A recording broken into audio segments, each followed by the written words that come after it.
Hello YouTube, this is just a quick video about this little red box I've been using for just over a year. It's the Watchguard Firebox x15 and it's about 12 years old. I picked it up on eBay for just under £10. So, what is it? Well, it's sold as a firewall, but unfortunately without the license key you don't have access to those features. But despite that, it still functions perfectly well as like a dual LAN DMZ 10100 router. I'll give you a quick run through of the web interface and tell you what you get for free, and what you're missing out on without the license.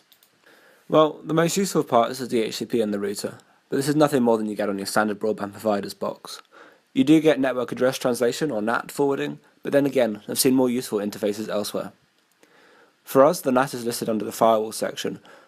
Not only this, you have the ability to close down outgoing ports.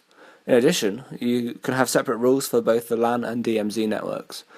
This could be useful if you run a large number of IoT devices and wanted to restrict outbound traffic.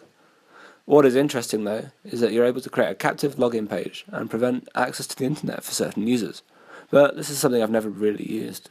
And sadly, without the license key you don't get access to some of the more useful features. The WatchGuard has a web blocker and dual WAN failover. I can't really comment on the web blocker though, and I'm not even sure if WatchGuard still maintains the access lists. Dual WAN failover seems like a great feature, especially as 4G routers and data plans are available at a reasonable price point. The other noteworthy feature here is that the WatchGuard will run as a VPN client and support tunneling. This seems like a nice to have feature, but sadly the number of supported protocols is actually really limited.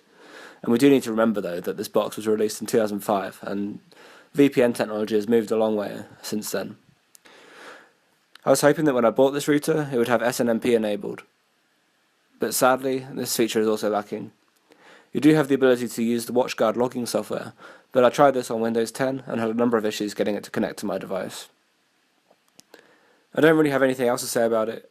If you're after a cheap router it's great, but bear in mind that you can get PF Sense appliances for marginally more on eBay,